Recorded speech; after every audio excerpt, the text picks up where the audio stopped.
updated. So, September wala pa kasi every 30 days sila nag-check. So bukas meron na to. Ayan. So meron siya inspection tag. Importante po ito. Bakit po? Importante po na lagi natin itong ini-inspect. Dahil ang fire extinguisher po natin, ready tool po nga natin ito. No? Paano po kung bigla pong may sunog, tapos hindi po natin ito ini-inspect? Kung kailan gagamitin natin, wala. Hindi natin magamit kasi may problema na po pala. Nag-clog na yung chemical niya sa loob. Kagaya nito, yung dry chemical, powder type po siya. Imagine niyo na lang po yung gatas na, for example, yung gatas. Iwanan nyo ng isang buwan na hindi nyo galawin or gamitin. Hindi po ba nagbubuo-buo? Ganon din po yung fire extinguisher. Sir, nag-expire po ba yung fire extinguisher? Wala pong definite definition na nag-expire po yung fire extinguisher. Kaya po, nire-require po namin na yearly recondition ng fire extinguisher. Kasi po yun nga po yung iniiwasan natin na yung chemical sa loob ng fire extinguisher ay yung mag-clog na hindi na natin magamit. Or yung mga rubber niya, naglo-loose na pwedeng pag ginamit mo, biglang mag-leak sa mukha mo pa, no? May-injury ka pa, magulo ka pa. No? Yun yung iniiwasan natin. Kaya importante po na in-inspect po natin to monthly. And then, next part, discharge level, lever. Ito po yung discharge lever, ito po yung lever. So wag po kayong malilito, dito po tayo pumipiga para po magamit natin itong fire extinguisher. Ito po ang pinipiga natin. Yan po, pag hindi po natin gagamitin ang fire extinguisher, wag po natin dito hahawakan. Dito lang po lagi ang hawak. Ayan. And then, next po, yung pin. So, ito po yung pin.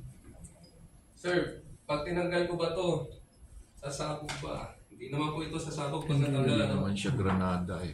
Oo, hindi ko granada. Then, yung fire hose natin, yung nozzle, ito po yung fire hose ha, ito po yung nozzle. Dito po tayo hahawak, hindi po dito. Kasi kung dito po tayo hawak, ano po mangyayari pag nagtitigil tayo ng pressure? May tendency po na, yan, ganyan-ganyan. Ano mangyayari? Baka tamaan pa po kayo, sa mukha nyo pa po mapunta yung chemical, na injury pa tayo. And then, yung label mismo, dito malalaman natin kung anong type ng fire extinguisher. Nakikita na natin. And then yung cylinder po. And, ayun na po lahat. So ngayon, alam na po natin yung parts ng fire extinguisher. Ngayon, paano po ba yung tamang paghawak ng fire extinguisher? So madali lang naman po. Ayan, tignan nyo naman po yung sa picture. Bakit po ganyan? Imagine po, hawakan niyo po yung fire extinguisher. Kunwari, may sunog po dun banda sa may elevator. Dito niyo po kinuha yung fire extinguisher. Kinuha niyo dito. Ang hawak niyo ganito. Nagpapanik pa kayo. May halo. O sabihin na natin hindi kayo nagpapanik kasi naka-attend kayo ng fire safety seminar. Pero nakalimutan niyo kung paano yung tao hawak ng fire extinguisher.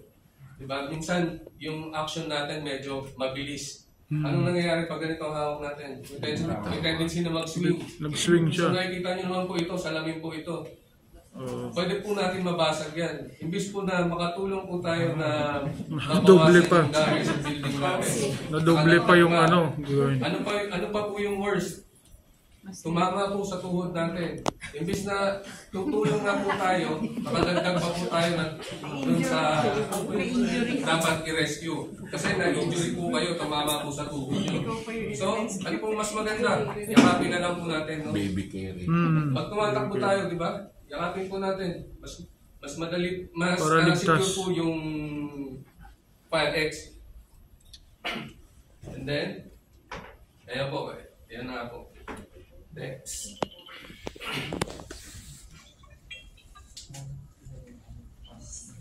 So, karamihan naman po, pamilyar naman na po sa acronym na PAS, yung tamang paggamit po ng fire extinguisher.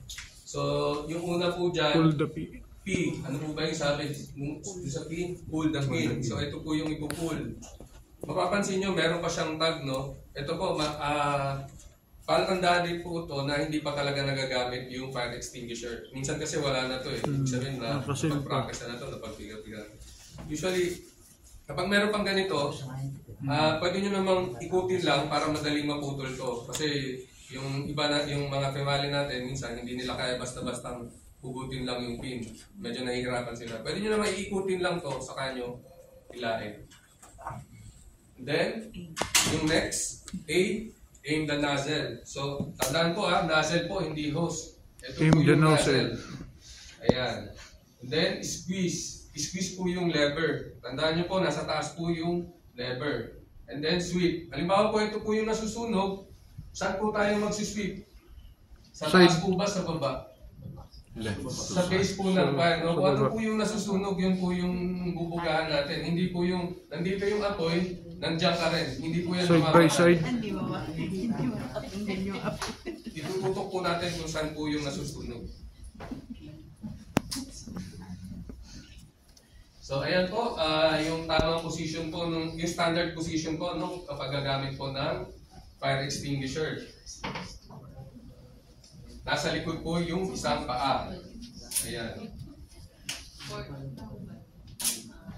Nakalagay po dyan, medyo malabo po, no? 6 to 8 feet. 6 to 8 feet daw yung distance para gamitin yung fire extinguisher. Actually, ako hindi ko rin alam yung tamang sukat, yung mga sukat-sukat na ganyan, medyo mahina ako dyan. So, ang technique po dyan, tatandaan nyo lang po, kapag medyo mainit na sa mukha nyo, nararamdaman nyo na yung init, pwede na po yun. No? Hindi po yung sobrang layo nyo na hindi na umabot yung pipe, yan yung direction ng hangin. So kung papunta po sa akin yung direction ng hangin, tapos ito po yung nasusunog, saan po ako pupwesto? Harap po, sir. Saan ako pupwesto? Dito po, no?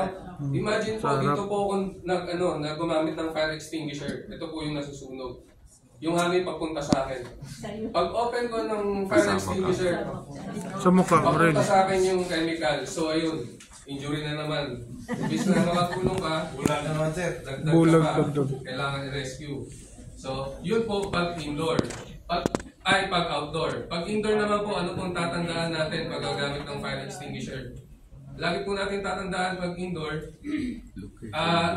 lagi pong tandaan na sa likod po yung exit nyo.